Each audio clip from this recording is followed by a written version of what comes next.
আসসালামু আলাইকুম প্রিয় ভাই ও বোনেরা, আশা করি সবাই ভালো আছেন, যেখানে আছেন নিরাপদে আছেন।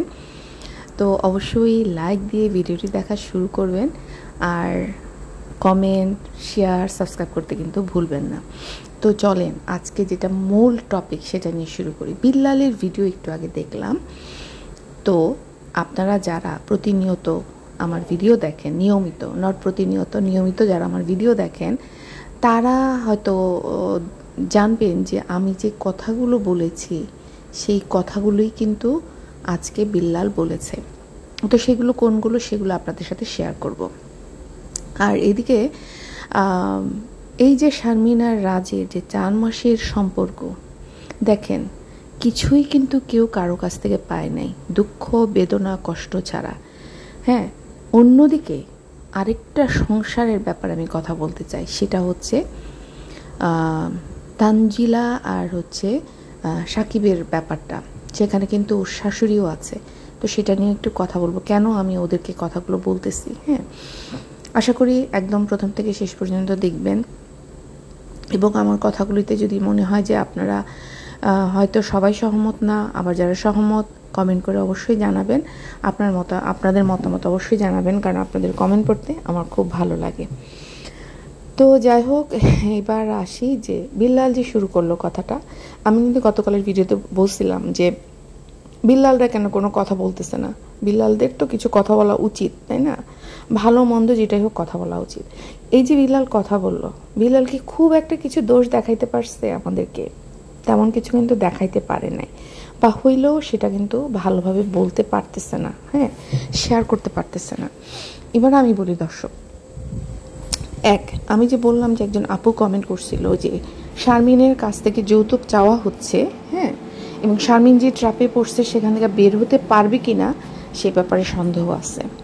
তো সেটা কিন্তু আমি বলছিলাম যে এই যে আপনার আইফোন বলেন, তারপরে হুন্ডা বলেন, এগুলো কিন্তু চেয়ে নিছে, এবং সেটা রাজের এক্সপ্রেশন দেখে পরিষ্কার ছিল। হয় না যে আপনাকে যখন কেউ সারপ্রাইজ দিবে আপনার মধ্যে যে একটা উচ্ছ্বাস থাকে, সেটা কিন্তু রাজের মধ্যে ছিল না। কারণ রাজ তো জানি, রাজ তো চাইছেই সেটা সে পাইছে, তো তাই তার জন্য কোনো উচ্ছ্বাস ছিল না। কিন্তু সারপ্রাইজে কি তাই হয় দর্শক? সারপ্রাইজে যখন আপনাকে কেউ কিছু দেয়, ইভেন যদি একটা গোলাপ ফুলও দেয় আপনাকে, সারপ্রাইজ তো, আপনাকে না জানিয়ে যখন কিছু দেওয়া হয় সেটা কিন্তু অন্যরকম একটা উচ্ছ্বাস থাকে, যেটা কিন্তু রাজের মধ্যে ছিল না। তো এবার সেটা গেল। এরপরে প্রতিনিয়ত যখন রাজ বলতেছিল যে শারমিন সকালবেলা উঠে চলে যায়, শারমিন ওই বাসায় থাকে কারণ শারমিনের ছাদ থেকে পড়ে কোমর ভেঙে গেছিল। এই কথাটা কিন্তু আমি আপনাদেরকে বারবার বলছি যে শারমিনের ছাদ থেকে পড়ে কোমর ভাঙার কাহিনী আমরা কেন এর আগে শুনি নাই, কেন নতুন করে এই রাজের মুখে শুনতে হচ্ছে যে শারমিনের কোমরে ব্যথা। ঠিক আছে, এই কথাটা কিন্তু বারবার বলতেছিলাম। তখন কিন্তু আমি আপনাদেরকে একটা কথা বলছিলাম যে এটা ছাদ থেকে পড়ার কাহিনী না, এই ব্যথা বিয়ের পর শুরু হয়েছে। এবং যেটুকু আমার মনে হচ্ছে, যেটুকু বিল্লাল বলল যে ওর সঙ্গে টর্চার করা হচ্ছে, হ্যাঁ, কী পরিমাণে টর্চার হয়েছে, সেই টর্চারটা সম্ভবত ফিজিক্যাল। দর্শক, ফিজিক্যাল মানে বুঝতে পারছেন? শারমিনের তো বয়স হয়ে গেছে, আর ওইদিকে বিল্লাল কিন্তু বিল্লাল না, রাজ কিন্তু ওর থেকে হয়তো অর্ধেক না হইলেও 10-15 বছরের ছোট। সো রাজের যে পরিমাণে চাহিদা, সেই চাহিদা কিন্তু আপনারা বুঝতে পারতেছেন আমি কি চাহিদার কথা বলতেছি। সেই চাহিদাটা হয়তোবা শারমিনের কাছ থেকে সে পাবে না। তো এই টর্চারটা সম্ভবত আমার 99% মনে হচ্ছে এইটা সেই টর্চার। ঠিক আছে, কিছু ছেলে কিন্তু একটু বিকৃত টাইপের থাকে, এবং সেই বিকৃততার সাথে মেলানো অনেক মেয়ের পক্ষে সম্ভব হয় না দর্শক। এবং এই যে কোমর ব্যথা, আমি একবার বলছিলাম যে এমন হইতে পারে যে রাজ হয়তো ওকে মানে কোমর ভেঙে দিছে।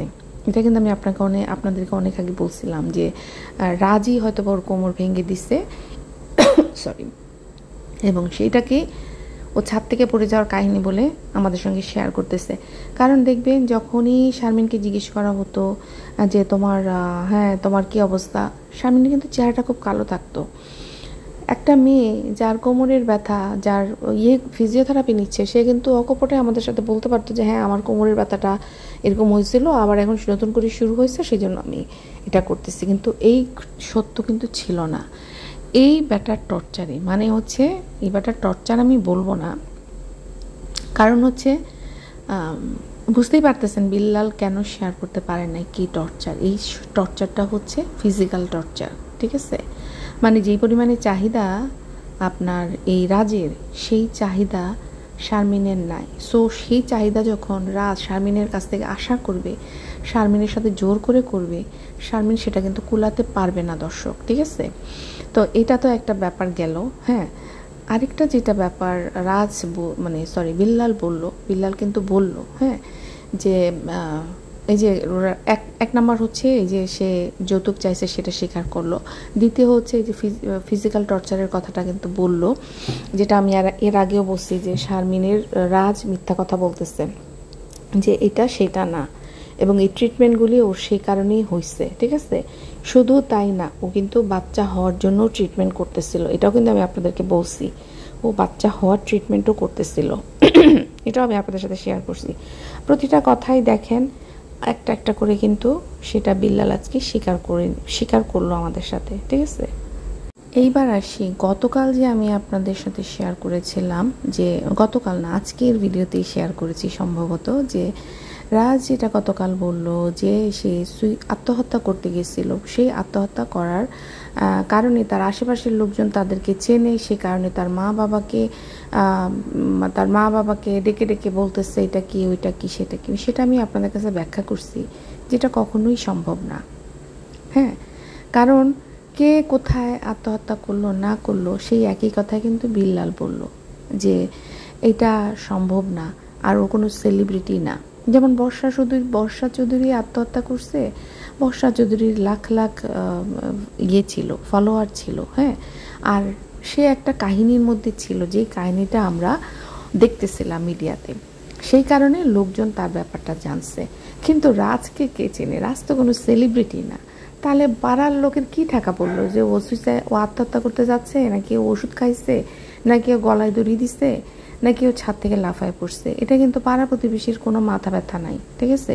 মাথা ব্যথা থাকলে ওর আত্মীয় স্বজন হয়তো ওর মাকে কিছু বলতে পারতো, তাও এগুলি নিয়ে কিন্তু লোকজন কথা বলে না। এটা কিন্তু আমি গতকাল আপনাদের সাথে শেয়ার করছি, যেটা আজকে বিল্লালও কিন্তু সেটাই বললো আপনাদের সাথে, ঠিক আছে? তো দেখলেন বিল্লাল আমি যে কথাগুলো বলছি সেগুলি কিন্তু বিল্লাল বলছে, আমি কিন্তু অনুমান করেই বলছি যেগুলো দেখছি সেগুলি থেকে।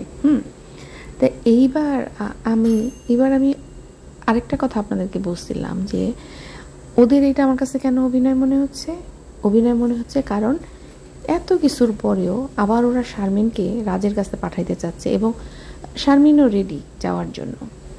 এখানে কি একটু সন্দেহ হচ্ছে না আপনার, যে একটা লোক যার অত্যাচারে শারমিন বাসা থেকে বের হয়ে আসছে, শারমিনের চিকিৎসা চলতেছে, হ্যাঁ, টর্চারের কারণে, এবং শারমিনের কি যেন বলতেছে আরেকটা, যে যৌতুক চাইছে প্রতিনিয়ত, সেইখানে কি করে শারমিন আবার যেতে চাইতেছে, আবার ওর পরিবারও দিতে চাইতেছে। এটা একটু আমার কাছে অদ্ভুত লাগতেছে। হ্যাঁ, আমি বুঝতে পারছি যে মানে একটা হইতে পারে যে শারমিন হয়তো প্রেগনেন্ট হয়ে গেছে, এটা একটা কারণ হইতে পারে আমার কাছে মনে হচ্ছে, কারণ শারমিন ট্রিটমেন্টে ছিল, তো হয়তো বা প্রেগনেন্ট হয়ে যেতে পারে, সেটাই একমাত্র কারণ। দুইটা কারণ হতে পারে, এক, অভিনয় করতেছে এত কিছুর পরেও, কারণ এত ঘটনার পরে যৌতুক, এটা কিন্তু খুব বড় ধরনের একটা মানে একজনকে এলিগেশন দেওয়া, যৌতুক, তারপরে হলো শারীরিকভাবে টর্চার, এই দুইটা থাকা সত্ত্বেও শারমিন যদি আবার ওর কাছে যায়, একটা জিনিস মনে রাখবেন, এটা কিন্তু আর ঠিক হবে না। যদি এটা সত্যি হয়ে থাকে, এটা কিন্তু আর ঠিক হয় না। তা সত্ত্বেও শারমিন যেতে চাচ্ছে, শারমিনের পরিবারও শারমিনকে পাঠাতে চাচ্ছে। আবার ওইদিকে রাজ, এত কিছুর পরেও রাজ কি বলতেছে? রাজ বলতে চাচ্ছে যে সেও শারমিনকে নিবে, ঠিক আছে? আর ওদিক দেশে ফার্নিচার টার্নিচার নিয়ে ওখানে চলে গেছে, আলাদা বাসায় নিয়ে চলে গেছে। তো সব কিছুর মধ্যে একটুখানি ফাঁক ফোকর কিন্তু আছে, এটাই আমি বললাম। তো যদি আর কালকে আমি বলছি আপনাদেরকে যে ঝগড়া যে হয় নাই তা কিন্তু না, হ্যাঁ ওদের ঝগড়াঝাটি হয়েছে, ঠিক আছে, ঝগড়াঝাটি হয়েছে, এটা সত্যি কথা, কিন্তু এই পর্যায়ের না, যে পর্যায়ে ওরা যে সুইসাইডের অ্যাটেম্প নিচ্ছে এই পর্যায়ে যায় নাই, যেটা সব কিছু বানানো, এটা বানানো, একদম আমি 100% শিওর হয়ে বলতেছি আপনাদেরকে, ওই জিনিসটা ফেক করা হয়েছে জাস্ট ভিউজের জন্য, ঠিক আছে। এবার আমি কেন তানজিলা আর সাকিবের কথা এখানে তুললাম, দেখেন এই যে 4 মাসের বিয়ে, শারমিন কী করলো, যে জিনিসগুলো রাজকে দিচ্ছে সেগুলো কিন্তু সব নিয়ে আসছে। এই যে ধরেন আইফোন দিছে, তারপরে হোন্ডা দিছে, এগুলো কিন্তু আবার সব নিয়ে গেছে। ফার্নিচারগুলিও কিন্তু নিয়ে আসতো, হ্যাঁ ফার্নিচারগুলিও নিয়ে আসতো, কিন্তু নেয় নাই কেন, ওই যে আমি বললাম যে আবার যাবে এরকম একটা চিন্তা ভাবনা আসছে, সেই জন্য কিন্তু ফার্নিচারগুলো আনে নাই, ঠিক আছে। প্লাস ওদের ঘরে রাখারও একটা জায়গা দেওয়ারও ব্যাপার আছে, সেটাও আছে কিন্তু। বাট শারমিন যদি শারমিন যদি ডিভোর্স দেয় তাহলে কিন্তু ও ফার্নিচারগুলো নিয়ে আসবে, এটা দেখেন। তো এখন পর্যন্ত শারমিনের ইচ্ছা, শারমিন যাবে, এখানেই আমার সন্দেহটা।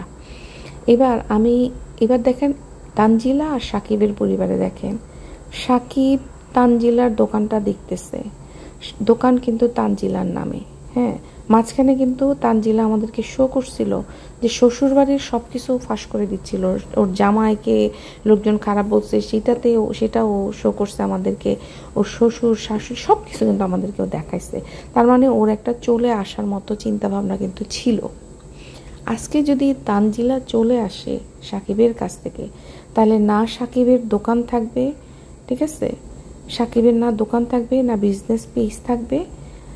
হয়তোবা এতদিনে সাকিব শিখে গেছে, সাকিব হয়তো নতুন করে কিছু করতে পারবে, কিন্তু যেগুলির জন্য সাকিব এত কষ্ট করতেছে দিনের পর দিন, এই যে দোকানটাতে সমস্ত শ্রম কিন্তু দিচ্ছে এখন সাকিব, কিন্তু সাকিবের নামে কিন্তু নাই।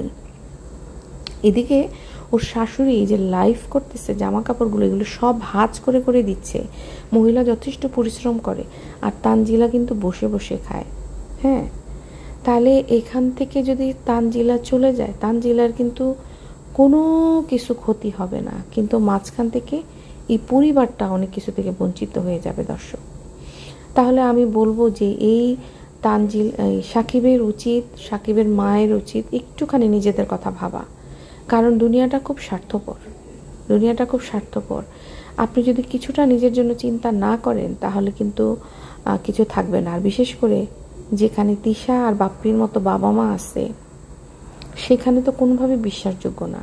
তিশা বাপ্পি স্বার্থ ছাড়া এক কদমও ফেলে না, আমি বলছি। তো সেখানে এরা কি না করতে পারে একটা তেনাও রাখবে না।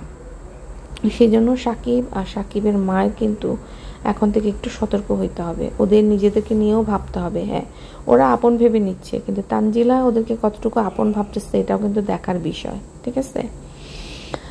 তো এবার ওদের ব্যাপারটা গেল। এইবার আরেকটা যেটা আছে, যেটা আমার আজকে খুব খারাপ লাগছে দেখে, সেটা হচ্ছে সাবিনার দেবর মানে আরিফের ভাই যে রাব্বি, এই যে ছেলেটা দিনের পর দিন ওদের ক্যামেরাম্যান হয়ে কাজ করতেছে, ওকে কি কোনো টাকা দেওয়া হয় বা ওকে কি কোনো ঠিক মতো খাবার দেওয়া হয়? দর্শক একটা জিনিস দেখলাম যে ওরা পুরো পরিবারের সবাই মিলে চিকেন ফ্রাই খাচ্ছে, আর এই ছেলেটা কাছে থেকে ভিডিও করতেছে। এটা আমার কাছে খুবই অমানবিক লাগছে। না আরিফ উঠে ওকে একটা চিকেন খাওয়াই দিল, না সাবিনা দিল। তাহলে বুঝেন যে এই ছেলেটারও কিন্তু ভবিষ্যৎ যদি ছেলেটা চিন্তা না করে, ভাই ভাবি যদি ওর কথা চিন্তা না করে, ওকেও ওর কথা ভাবতে হবে। ওরও উচিত হয় একটা চ্যানেল দাঁড় করায় নেওয়া বা কোনো কিছু কাজে যুক্ত হয়ে যাওয়া। ভাই ভাবিকে অক্লান্ত পরিশ্রম করে যেটা দিচ্ছে সেটার কতটুকু সে ফেরত পায়। আমি বলবো না যে সব কিছুতে স্বার্থ দেখতে, কিন্তু এই স্বার্থের দুনিয়াটাতে নিজের ব্যাপারও চিন্তা করা উচিত। কারণ আজকে আপনাকে যদি কেউ লাথি দেয়, কালকে আপনি কান্না করে কোনো লাভ হবে না, কেউ আপনার পাশে থাকবে না। দর্শক কি বলবো, এই কিছুক্ষণ আগে বদা একটা ভিডিও ছাড়ছে, আমি এই ভিডিওটা করতে করতেই বদা ভিডিও ছাড়ছে। এখন বাজে কয়টা? এখন বাজে প্রায়, দাঁড়ান একটু দেখে নিই, এখন বাজে প্রায় 8:50 বাজে, 9টার কাছাকাছি আর কি। তো বদার ভিডিওটা চোখে পড়লো, ভাবলাম যে একটুখানি শেয়ার করি। আচ্ছা আমার কাছে মনে হয় কি জানেন, তিশার ধৈর্য শক্তির অনেক বেশি। কারণ এইরকম একটা স্বামী যে কিনা শপিং মলে যায় না, টাকা দেয় না, কিন্তু শপিং আনলে সেইটাকে তার কন্টেন্ট বানানোর জন্য বসে পড়ে, মানে কতটা নির্লজ্জ বেহায়া একটা হাজবেন্ড হলে চিন্তা করে দেখেন এরকম করতে পারে। ওয়াইফ কি শপিং করছে, সে কষ্ট করে শপিং করে আসছে, এই জিনিসটা তো দেখানো তার ওয়াইফের উচিত, তাই না? কিন্তু না, এই বেহায়া লোক কোনো কন্টেন্ট খুঁজে পায় না। এই বেহায়া লোক যে যেখান থেকে মা অল দ্য ওয়ে সেই মালয়েশিয়া থেকে আসছে, মাকে ঢাকা শহরে আনতে যায় নাই, কিন্তু মার সুটকেসগুলি নিয়ে বসে গেছে কি কি এনেছে সেগুলি দেখানোর জন্য। মানে মানুষ কি করে এত বেহায়া হয়, এত হেংলা, এত অসভ্য, এত জানোয়ার হয়। মানে তিশা আসলেই বলবো ভালো যেগুলো মেনে নিতেছে। হ্যাঁ, মানে এই এই এই কথাটা আমি মানে এই বিশেষ করে এই দিকটা দুজনেরই তো হাজারটা খারাপ দিক আছে। তিশা যেমন ব্যাটা দেখে ঝুলে পড়ে, বাপ্পিও কিন্তু বদাও কিন্তু সেরকম ব্যাটা দেখে ঝুলে পড়ে। হ্যাঁ, প্রত্যেকের কিন্তু ওদের ফ্যামিলিতে এমনিও তো আমি বলবো যে বেশিরভাগ ব্যাটা মানুষেরই এই দোষ আছে, মেয়ে মানুষ দেখলে একটু ইয়ে হয়। কিন্তু মেয়েরা কিন্তু আবার এরকম না, সব মেয়ে কিন্তু আবার এরকম না যে ব্যাটা দেখলেই ঝুলে পড়ে, ঠিক আছে? কিন্তু এই পরিবারের প্রত্যেকটা পুরুষ মানুষ আর মেয়ে মানুষ এরা এই মানে দেখলেই হয় এদের চরিত্রের মধ্যে এত সমস্যা। ইভেন কি এদের বাপ করিম ব্যাপারীর চরিত্র পর্যন্ত সমস্যা। তাহলে বুঝেন যে এরা কি ধরনের